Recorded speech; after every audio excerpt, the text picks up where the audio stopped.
Okay, so Michael Garcia is an Afro-Latino playwright and author. His play Stuff Inside My Head premiered at CPCC last year. It is a story of the personal battle with mental health that three childhood best friends keep from each other. The play, which began as a book of poetry, was featured in the National Black Theater Festival and the New York Theater Festival. Vanessa. This is where you're supposed to clap.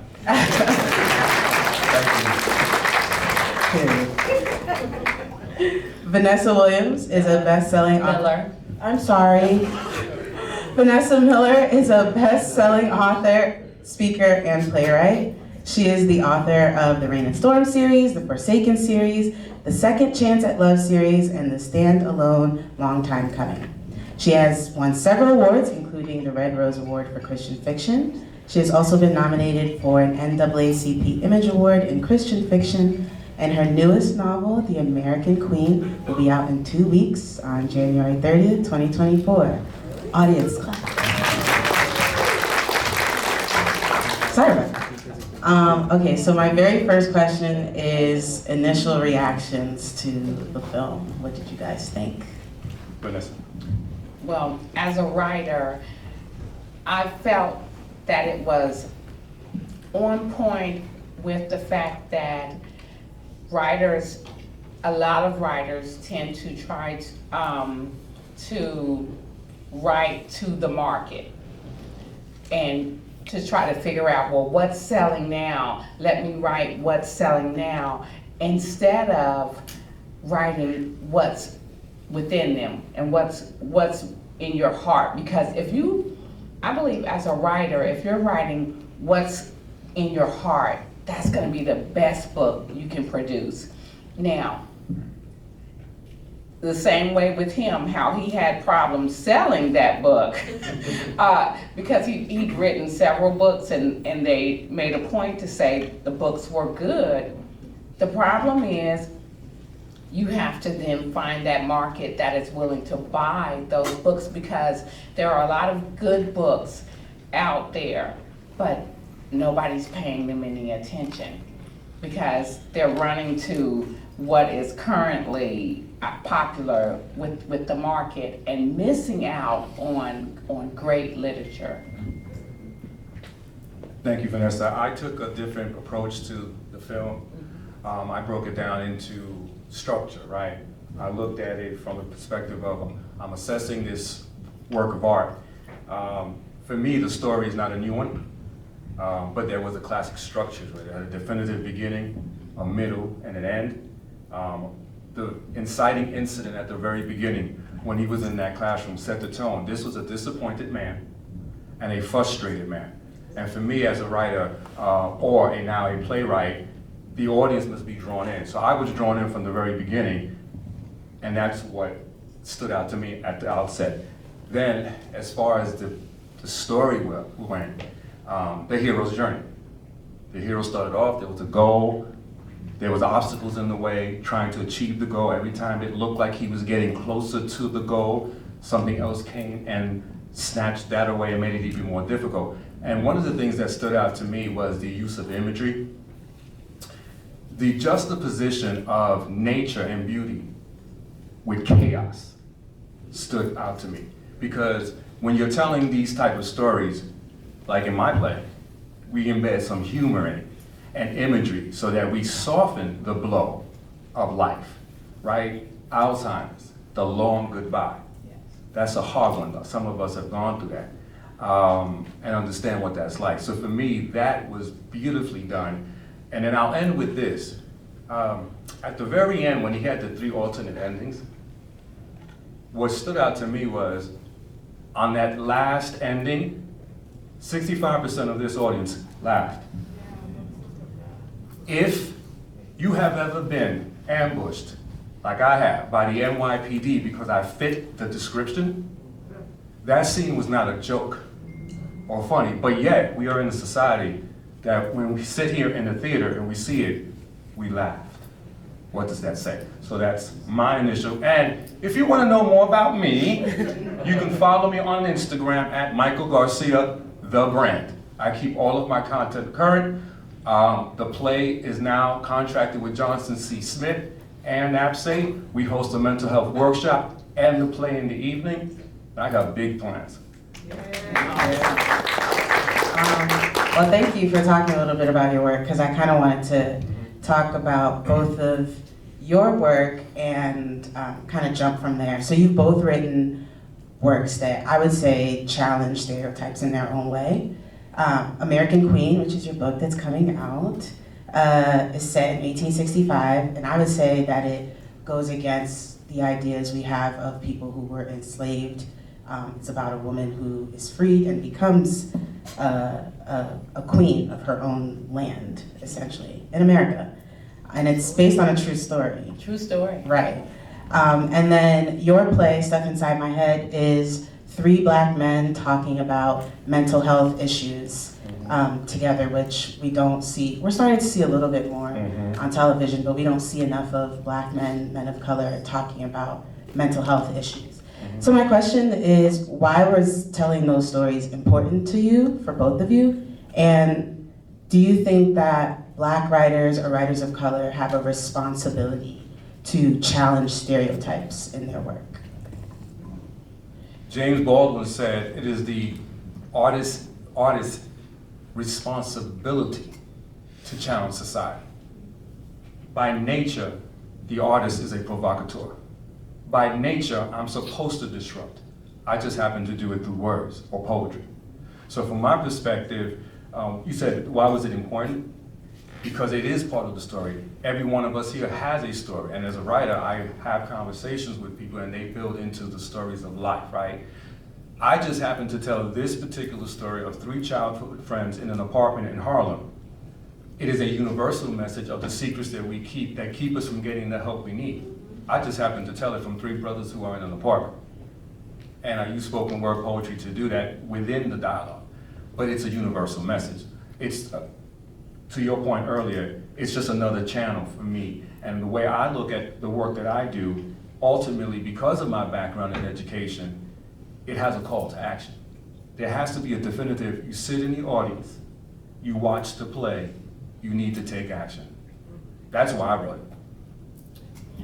And The American Queen is my first historical fiction, but it is also based on a true story. And that's why it was so important to me. When I did the research on this book, I knew I had to write it because there aren't many people that know there once was a queen in America. She was a Black woman named Luella Montgomery. They owned land in North Carolina in the Appalachian Mountains that spanned from one part of North Carolina to South Carolina. And they traveled from Mississippi after emancipation through Alabama, through Georgia, South Carolina to get to their promised land. And they called it the Kingdom of the Happy Land. And if you Google the Kingdom of the Happy Land, their information will come up because it is, as I said a true story. And so it was very important for me to write this because I don't believe a lot of our people understand that we have power within us. And that is what they displayed, the audacity of them to call this land that they bought during this time, to call it their kingdom. And the audacity of them to call themselves king and queen of this land. And it is a beautiful story. And I can't wait for people to read it. It comes out January 30th, and I'm gonna do my Instagram too. You can find me at author Vanessa Miller on Instagram, or on Facebook, I'm at Vanessa Miller Pierce, or just author Vanessa Miller. May I say something about history? So I was at the Harvey Gantt Center earlier this afternoon, a couple of lectures, and one of the things that is striking to me is we talk about American history and African American history as though it's separate histories. It is not. This country cannot continue to say that they're two separate, right? Because there would be no America if it wasn't for the African slaves. The America that we now know, right? All of the cities that have been built on the backs of slavery. So my job through work that I do is whenever I'm all about legacy at this point in my life. You know, I got more past than future. And the reality is that my job is to teach the young folks, this is our history, because if you don't teach them, what happens, it becomes watered down. And now we have this notion that, well, we don't want to talk about slavery. Oh no, we will, because some of us do. And I will end with this. I spent 30 years in corporate. And to me, my generation grew up on a book called The Spook That Sat by the Door.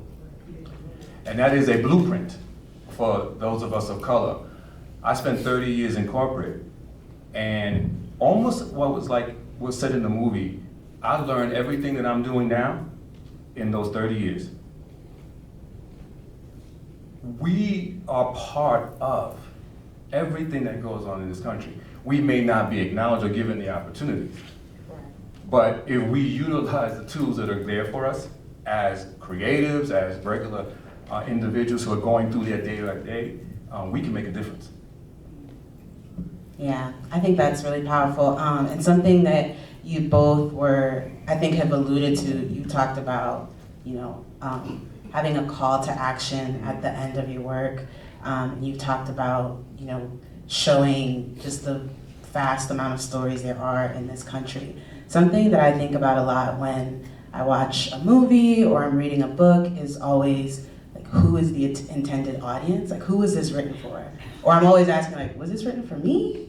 Or, like, was I the person that the author or the screenwriter, the director, did they have me in mind? So my first question is, who do you think was the intended audience of American fiction? That's a good question. I think there were two audiences. I think the first audience is quite clearly white America.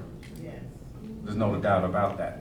But the second message and the subtle message is to Black America and what we allow ourselves to do. And again, historically, it was, I'm going to sell them what they want, but what impressed me was the metaphor of Johnny Walker, right? What impressed me about that was that is real. Right now I'm sitting in front of you all and I'm very refined, and my diction and my etiquette, right? But if I want to be the other Johnny Walker, right? There was the red, the black, I can switch in a minute and say, yo, Black people, did y'all hear what they were saying in that movie? Did it not make sense? Right? Saint Michael communicated the difference. So you made a point earlier. I think it was two messages there. What about you, Vanessa? What I'd like for people to remember, when you watch the movie, if you notice, his sister was a doctor, his brother was a doctor, his father was a doctor. He is very educated. He is a professor. And so what they were trying to show you is two different sides of Black people. And what they were trying to get you to understand is that sometimes what happens in America is that the general public only tends to believe in the side of America that was shown in that book, which is fiction. Because there are many facets of us in America, just as there are with other races. But sometimes what happens is people tend to generalize Black people as just one type of way. And so what they were trying to show is, right before he even shows you the book or what he's gonna do, he makes sure, well, not him, the producers make sure that you see these professionals in front of you so that you understand that. And that's the part that I really liked about the movie. They wanted you to understand that the book is fiction, but what you're seeing here with a complicated family, that's reality. Yeah, because I think, so the book is based on a movie, the other way around. Yes. The movie is based on a book. There's a lot of different versions going on here. But in the book, he has the actual book that starts off as My Pathology and becomes Fuck. He has like chapters in the book. And so I was wondering how it was gonna play out on the screen. And so I think what was interesting to me is it's not until the end of the movie that we see that the entire story is him coming clean, really, because in the book he doesn't come clean until he's on the stage and he has to go and get the award. And so I think in a way the movie, him deciding to, you know, make this movie with this Hollywood guy and actually tell the truth about his family story. I don't know, it was a way to, I guess, walk back the fiction that he had told. So I do have a couple more questions, but I wanted to turn it to the audience and see if there were any questions, reactions, feelings.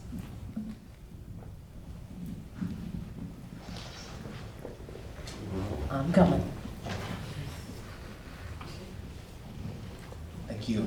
I have a question for the panel. One of the things that I took from the film is that there are so many, as you all mentioned, types of people of color and their writing and the voice that they bring to it. And so oftentimes in writing and academic and in film and in play, there is one voice. But what do you say to writers of color who are thinking about telling their story but may feel like they can't tell that story because this is the only story that's always told, but is their story, and that is their truth? What do you say to people who may be afraid to say that story out loud?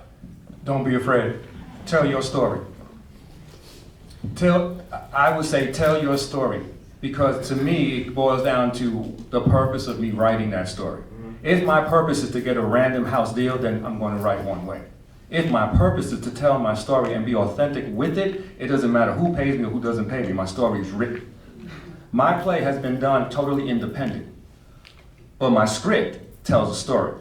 And I refuse to give my content away.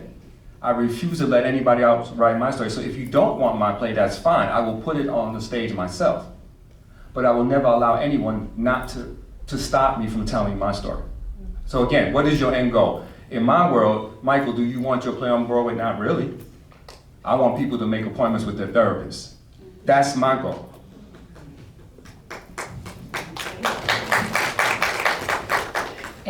And I would say, study other writers, make sure you're reading the books in the genre you want to write in. But as you write that story, make sure that story comes from your soul. It comes from your heart, not I'm gonna duplicate what I just read here.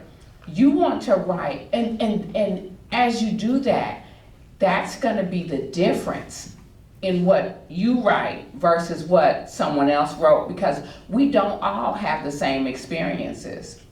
You know, I don't live in your house. So certain words that you would say, I probably haven't even thought to say it. You see what I'm saying? So there's a difference, and vice versa. So your story is going to be different because of just who you are, as long as you make it authentically you. And so that's my advice to every writer. Yes, study in your genre, but make sure when you're writing, you pull that story from who you are. And I think that's what was interesting about the scene with his conversation with Issa Rae's character, Sintara, is that there should be space for all of our stories. I think the deeper question sometimes becomes like where like art and commerce meet each other, but everyone's story does matter. And you know, I think Issa's character called his novel soulless because it wasn't really his story to tell, and he didn't tell his story until the end. And we could see throughout the entire film that he couldn't relate to what he was talking about. He was watching films and like showed up street in khakis, like, you know, so. However, I don't think her story was her story to tell either. So I did kind of find that kind of like, wow. And I think that's another question, like I would ask you all is, what role do writers have in telling stories? Are you allowed to tell stories that are not your own? Is there a way to tell a story that maybe quote unquote does not belong to you? Absolutely, because it's fiction.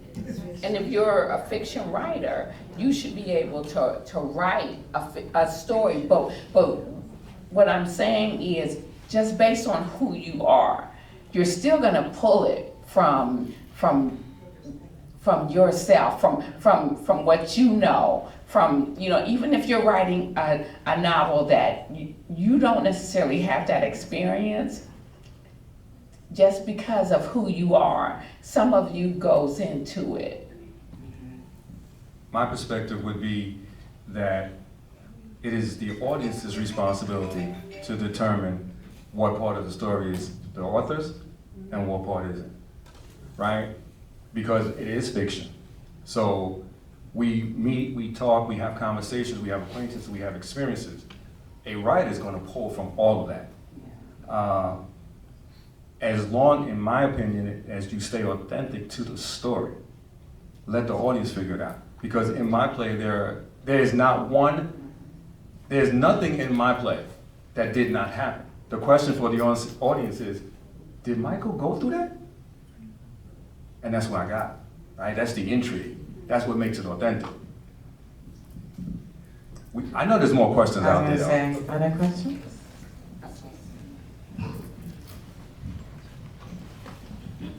Hello, everyone.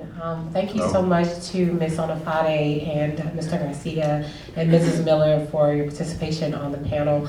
And actually, I had a question, but I think you all have answered it in discussing what is good literature. That was kind of a question that came up as Mrs. Miller talked about her perspective on some of the takeaways from the movie. And so now I think that I'm kind of more thinking about, like, I know that throughout the film there were mentions of like Tyler Perry, for instance, right? And we kind of mentioned like, and even Miss Onifade's reference to, can you tell the story that doesn't belong to you, right? I almost, compare it to food, right? Like, if it tastes good, what if the source isn't appropriate, right? But it's digestible, right? Does that make it not good? And it may not be on a nutritional value basis. And what does that mean to you as a person, right? And I think that is per person to decide, but it doesn't change the nutritional value. And I was curious kind of how then, if you're not measuring by commercial success, by, how much you're selling or who's viewing it, then what is good literature? Should these stories not be told if they're not told, if the person that has the story doesn't have the tools, right? Or doesn't see the value or the necessity in telling those stories, but they are relevant. They can be empowering, even if not relatable to everyone. Right? Do you discount it and say that it's not good literature because you cannot relate? Or is it not good literature because it wasn't told about the source? But is it still good literature because of the impact that it has on those who appreciate it? Good question. That's an excellent question, actually. And I personally believe that there are many books that I may not think are good literature, but someone else does think, oh, this was great. This was, it is based on our experience with that novel that determines whether it is good literature to me or to you. And that's why there are so many books out that are available. There is space out there for all different types of genres because there are different types of readers. And so I don't think there's one answer to that question, because I think, like I said, what I may not think is good, a million other people may think it was the best thing they read that year. Does that make sense? And I just think it just depends on the reader. My opinion is that I'm not a critic, so it doesn't matter to me what good literature is or is not. What I tell a person that's a writer who wants to study that craft is to write your story, be authentic with your story, get the tools to make it a structured story and go from there. Wherever I printed my book of poetry on Amazon Kindle because I wasn't going to sit around and take my manuscript and any of my content and give it to someone to tell me that it's not good when I know it's good. So I'd rather bet on myself. I'm the type of guy that I'm going to put all of my chips in the middle and bet on myself as opposed to letting someone decide on my future. And this book right here keeps falling, but you notice how I don't go for it, right? See, that's what happens when you're of a certain age. You know that when the book falls, it will be there when you go reach for it, because if you reach for it too fast, something may happen back here. I would love to, if I can, I would love to hear from the white audience members. Okay, I just want to make one point to what Ray said too. Thank you, Ray, for your question. I think they kind of get at this in the film too, that art is subjective and literature is art.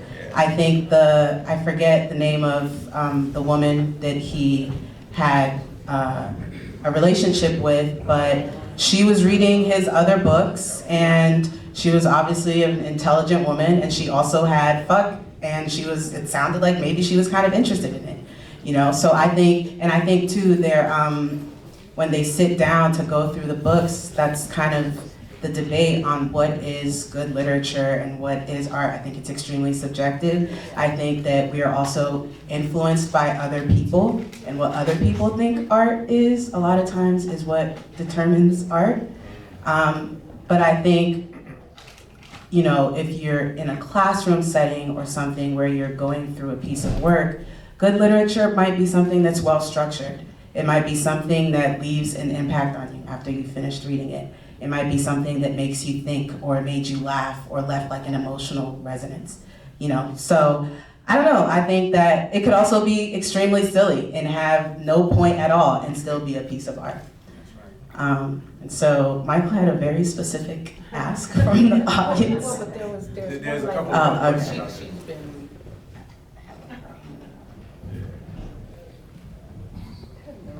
Okay, I wanted to say a little bit about my thoughts about the movie. I really enjoyed the movie. I thought that it was, you know, there was different layers to the movie from my perspective, because I think it was about his frustration. He was very frustrated because he writes great books, and they were great books, but the stereotypical, the stereotypes that are placed on Black authors was something that he was frustrated with. And after he read this, whatever, I can't remember her name, her book, and how popular it was, and how much money she was making, of course, money was part of the issue that he was facing. He felt like he had to do what he needed to do in order to be successful. I think there was other layers to the movie, because I think it had a lot of things about the family dynamics. I thought it was a lot about love and the long goodbye and the struggles that the younger son had. You know, it was a lot of different things that I really enjoyed about the movie. And one thing I wanted to mention was that I believe that we laughed a lot, and I do believe that that last scene, I don't believe we were laughing because it was, I think it was, okay, we know this is probably what exists. And it's almost like, yeah, here we go again with this happening to a Black person. And I think it was really important. I think it should be watched by a diverse audience, Black audiences as well as white audience, because it really, really shows that that we are stereotyped, you know, frequently. In every avenue, we're stereotyped. And, you know, I think we need to understand that those stereotypes need to be broken. I just wanted to reflect on the movie and so what I felt was important to me. Thank I don't you. really have a question. Okay, thank you. There's a question. There's a question right there. Okay, there's one behind. Yeah. I'm Sonia Spencer, owner of Urban Reader Bookstore. I want to thank Vanessa, Claire, Michael, I thank everybody Just one point from the movie, based and from my own perspective and what I'm dealing with this year as a bookseller is banned books. So everybody has a voice, and I appreciate the audience being very diverse today. I have not been in a movie theater probably, I know, way before COVID, and I was nervous coming today.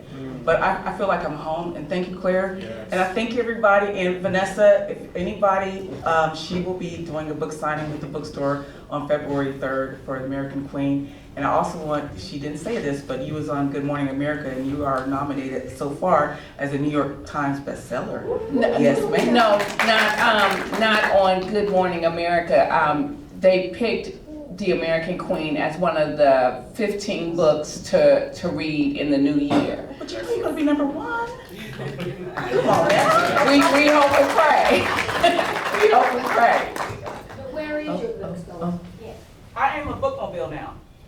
Yes. So But we will be at the Fairfield Inn in the university area, and it's on my website. If you go to vanessamiller.com, you'll see my whole schedule for the release of The American Queen on there.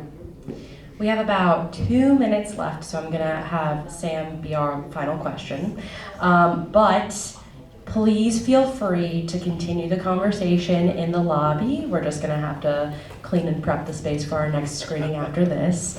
But I'll let all of our speakers sign off after Sam asks his question. Thanks for the name check. Phenomenal movie, obviously. And one thing that I was wondering as like kind of a takeaway and something that anyone can take and grow. So we talked a lot about like telling stories, right? And both the books that were successful in there were fictionalized versions of what could be real stories, right? Like especially the first one, because she said she did the research and talked to people, right? But in some ways, the monk was frustrated because they're continuing to like perpetrate the same stereotypes that you see in fiction, right? So if you're trying to take away something from this, is it to be more discerning about what you read and look more into what the content is that you're consuming, regardless of what culture or what the author is? Or is it the opposite, to be more open to all these different medias and trying to seek out all these different kinds of examples of the lives that people that aren't like you live? I would say that the takeaway number one is going to be subjective each and every time, right? Each audience member will be different in what they take away. For me, it's a message movie. It is a message movie to the country.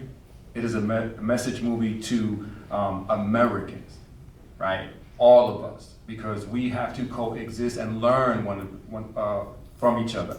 Being that I grew up in New York, I have no issue because I grew up in a diverse culture, so it wasn't an issue for me. I moved here 20 years ago and there was some growing pains here. But it was a good message movie. There was a message behind it. There was a pain, there was a family situations, there was the career, there was what goes on commercially. Messages are gonna be individual to me. But I think if we are open-minded, we understand that all of us pretty much, we cry, we bleed, and we die. And for me, I would say one of the messages is to be more aware as a writer. Because, and I will say, several of even my writer friends, we have deliberately not written books with a lot of broken English for our African American characters, because we know that that is not basically how we speak, and so we don't put a lot of that in there. Now there are some that you will find in novels, but as far as the way with this first character, with her book, the way she had that written, you'll find that a lot of African American writers these days try to shy away from a lot of that. And we try to be more authentic with the speech of African Americans as we're writing their stories. And so that's one thing I think helps, and it helps other people who are reading our stories to understand that, you know, this is actually the way we speak. And so There's something that you said, Vanessa, that strikes me as having to do with how we speak. I mentioned earlier that I used to be in corporate, right? So every single day was pretty much me interviewing for my job. But I learned to play that game. What struck me when I was younger was the fact that I always had to give an account for why I spoke the way I did. You're so intelligent, you're so articulate. Wow, you write your email, you're such a great writer. And there was a shift, because I do believe in excellence. And especially being an Afro-Latino male, I believe in excellence from the floor to the top of my head.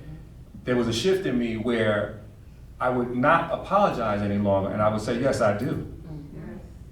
And that is what I try to convey in everything that I do. There's lanes, genres, Yes. people write different type of ways, that's fine. My writing is going to have a certain flow to it. It's going to have a vibe. It's going to sound the way I talk. So if people come to my play, what you see up here is pretty much the flow of the dialogue, right?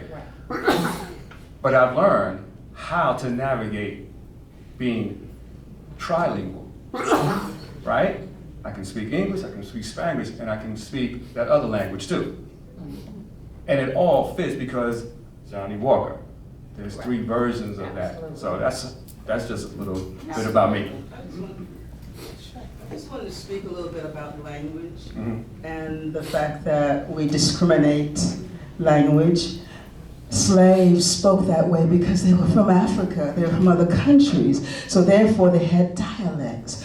But they are not dialects when they come from Italy, from France. They're just sweet languages that are broken, and that's the way they speak. Oh, it's such a sweet little way they talk. But when we do it, it's degrading, you're not educated enough. Think about it. We did not come from this place, so we come with dialects, we come with different flavors and the way, and it's beautiful, but it's just the way you look at it. And we are trilingual because we have to survive in this society. Right. And it's okay to write the dialect, because we definitely have a certain dialect. But what I'm speaking of is the over-exaggeration of the dialect. And Let me ask this question. So when it comes to slang, and you said we didn't come to this country, we're here now, right? So shouldn't there be a leveling off now of how we may learn how to use all of the dialects and slang and kind of elevate ourselves? It's not a matter of elevating yourself, you're already elevated, honey. Correct. So what I'm saying is, I'm just explaining the process of how that is. It's not a way that you have to say, we gotta learn this, we gotta learn, just understand some things. Now, and I agree with you, we can learn to speak properly, whatever properly is what we have to do on a job place, and we know how we speak and all that, of course. But it's just to understand that don't degrade the element of dialect. Overuse, of course it was overused in the movie, it's a freaking movie. So it was overdone the way she did it. I mean, come on now. But the way we actually speak is not like she did. It's not that overdone. But we do speak a different language, and we just do it naturally from the flow of where we are in our cultures. We are multicultural people. We are multicultural in our neighborhoods, in our families, on our jobs. We are all a million different people in one. Absolutely, and I agree with you, and that's exactly what I was saying. So I hope people understood me, as to say our dialect is fine. It's the over exaggeration of it that I don't find okay. And I guess I'll wrap. I'll just say that I think what we're getting at is the difference. I think it's maybe over exaggeration. What I'm thinking is it authentic or not? Correct. Because the people talk a certain way and it's not improper or proper. But I just wanted to wrap with what you said. I think you can diversify your bookshelf and also diversify your friend groups. And I think that helps to, provide some quality check on what the kind of content that we're consuming. And yes, thank you all so much for coming to this screening and for your questions. Thank you to our panelists. And yeah, people will be outside. Thank you, Claire and the Independent Picture House. Have a good night.